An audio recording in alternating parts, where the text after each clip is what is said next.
You know, I live in Los Angeles, and for a long time I was very ambivalent about living in LA, and I realized it was because of all of my New York friends. They are the ones who put it into my head, oh, you live in this shallow, plastic, sellout town. You gotta move to New York. That's where it really happens, man. You gotta move to New York. So last year, I moved to New York. I lived in New York for a month. And now I know why all of my New York friends want me to move there. They want another warm body between them and the constant spray of shit and horror that you're just subjected to. And by the way, New York is a great place to visit, don't get me wrong, but you live there full time, it turns your skull into a cage and your brain into a rat, and the city is just a stick poking the rat all day. And you literally, you get to the point where you're like, I want someone to be sad, and I want to know that I'm responsible!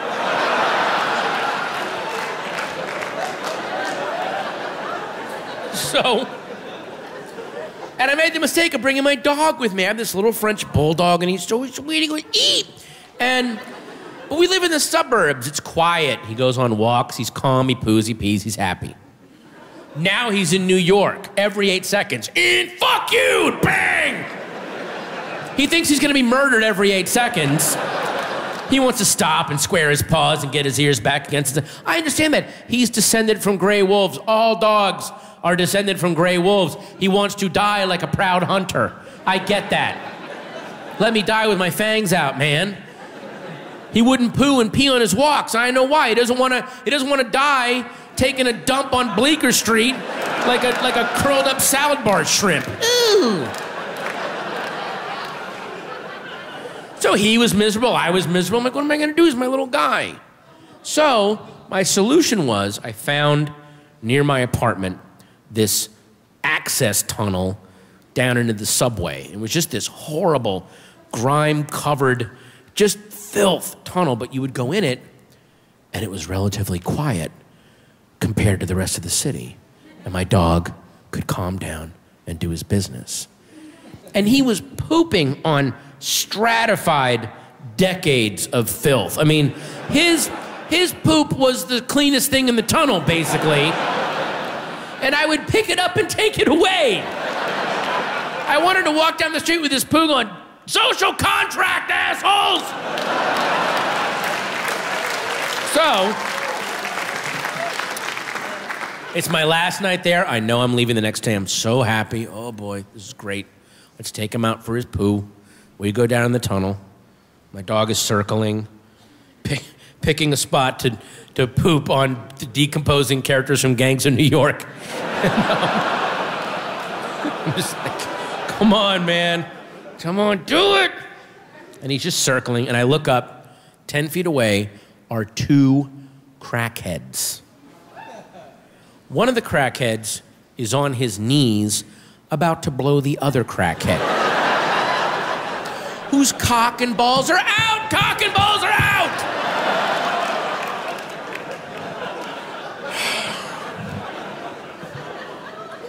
I assume this is being done in exchange for crack. Goods and services are trading hands. Our free market economy is strong.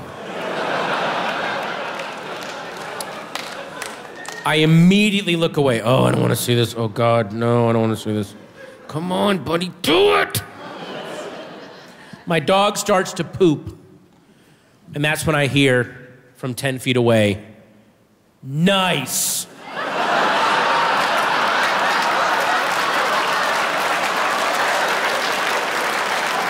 Really nice. I wanted to go, I'm sorry, am I ruining this romantic George Gershwin moment in the summer twilight of Manhattan? Which I said none of that, by the way. I just kept my head down. Please finish, please. He finished, I picked up his poo, I fled. In my head, I'm thinking, I gotta get out of this hellhole city. I hate it here so much. But then I realized, me and my dog were part of that crackhead's conversation later on about his horrible night out.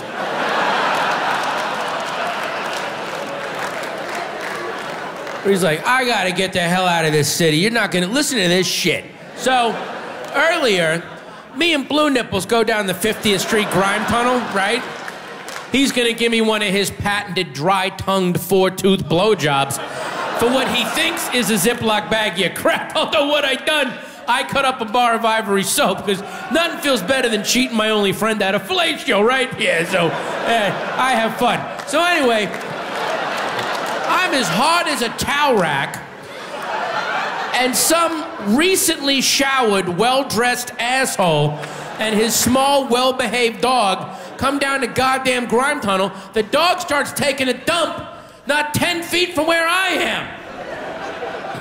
I go half soft, I dribble my chemically poisoned cum all over the kids I stole off that blind black kid.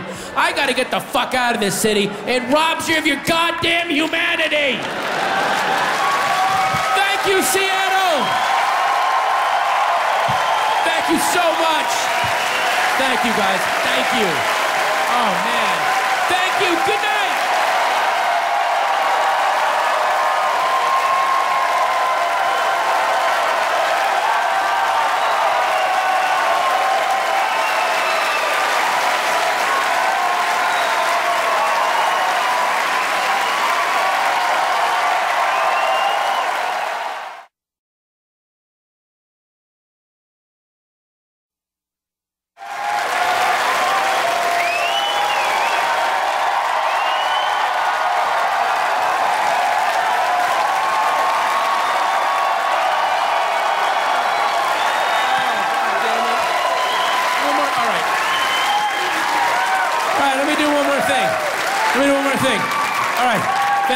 Well, I don't think I've ever recorded this next thing. I don't know if I'm gonna, because I'm trying to get away from this bit. This is a little bonus for you guys. It's not gonna be recorded. This is like a big addendum that I did to the KFC bit later on because, and I'm only saying this because I did the bit, and the bit just came from, I was watching something on television, and I honestly thought, and I'm not making this part up, I thought when I first saw the commercial for KFC's famous bowls, I thought it was a Tim and Eric bit. I did not, I just thought it was fake. I was like, there's no fucking way that a restaurant basically just said, we're just putting everything in a goddamn bowl, you just come in and eat it. How about that? Like, it's just like it was almost like, is KFC depressed? Like, are they done? And I did the bit just thinking, it's a stupid thing. And then I took on this weird life that I had no idea. I try to do bits about some deep subjects, and that's the one that got away from me. The one where it's like, this is a stupid food thing, and then that. So the next thing I knew, there was an article in this, there's a magazine called Fast Company magazine, which is a magazine about very rich people and how successful they are. So they talked to the CEO of Yum Brands, a guy that invented the famous bowl, which I didn't know is not only the top-selling fast food item in America, on the planet. That is the one. It really is. So, and the interviewer was talking that this guy is worth billions of dollars, and the interviewer was like, hey, how do you feel about comedian Patton Oswalt calling the famous bowl a failure pile and a sadness bowl? And so the guy, this was the guy's response, and I'm not making this response up. He said, I just wish Mr. Oswalt could see the smiles on people's faces as they dig into a KFC famous bowl. All right, first off, those are not smiles. That is the rictus brought on by a stroke. That is not a smile, you idiot. And two, I'm actually on the CEO's side. All he had to say was, who the fuck is Patton Oswalt? I'm a billionaire. But then, ever since I did the bit, then KFC made a bobblehead of me and sent it to me. Which I don't know what the fuck that means. But but they made this corporation make a bobblehead, let him know. Like, is that like weird, like fast food mafia slang for something, or? I don't know what that means. Then, it was almost like they got so successful with the famous bowl that they went Caligula crazy. And they did this other food item that I swear to God is like a fuck you patent. And I know that sounds very egotistical, but it really feels like, oh, let's give that, oh, Mr. Funny Man wants to do a goddamn joke. Here's something to make a joke about, asswipe. So, they did this sandwich called the Double Down, which, first off, they're calling it the Double Down, which means they're implying that you're gambling with your health. You know, it's like, I'm gonna let it ride in my colon.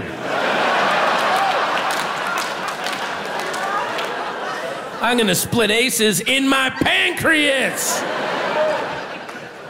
The Double Down sandwich, it's a glop of cheese and bacon between two deep-fried chicken breasts. And that's the whole goddamn thing. The sandwich hurts you to eat. You have to hurt yourself to eat it. You have to burn your fingers. That is like crazy Roman emperor shit. Hey, I really love your food, KFC. Prove it by burning yourself. Swear an oath of fealty. Do it before me.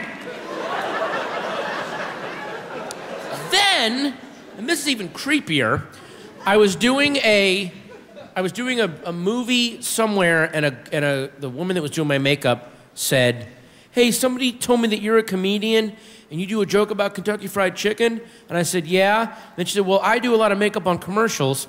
And I was doing the makeup on a KFC commercial that they were shooting in the Midwest somewhere. And anyone from the Midwest knows that's where food and beverage companies test out their new products.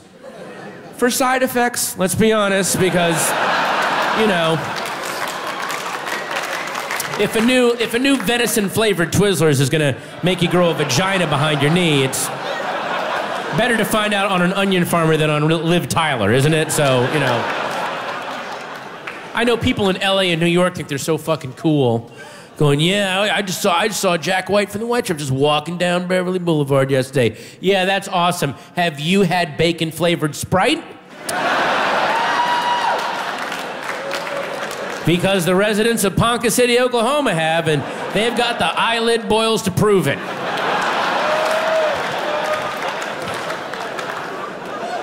So, they were shooting a commercial for a product, and I've had this confirmed since because they have a place in Louisville, Kentucky called the Louisville Test Store. Does that not sound creepy as shit? And they were shooting a commercial for this thing. It's a new product that has not come out yet called the Mega Leg.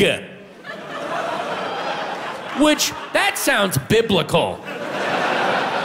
Like out of Revelation, and then Leviathan and Asmodeus and Megaleg pulled themselves out of the briny deep and laid waste to the cities of man.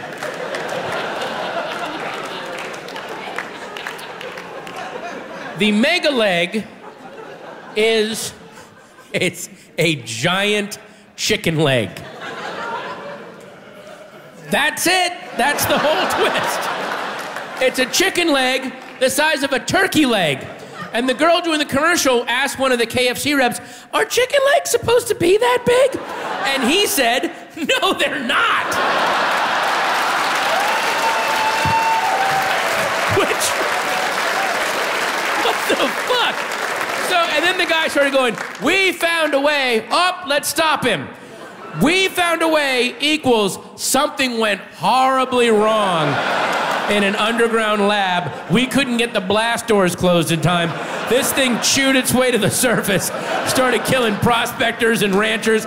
We had to call in the black helicopters and the Justice League to zap this goddamn thing. Now we're gonna slice it up, deep fry it, and feed it to you dirt farmers to make sure it doesn't give Chloe Savigny ass teeth. Thank you again, Seattle. I love you. I will be back very soon, I promise. Oh my God, you guys, look at you. Look at you guys. Oh my God, I love you. Guys, thank you. Thank you. Good night.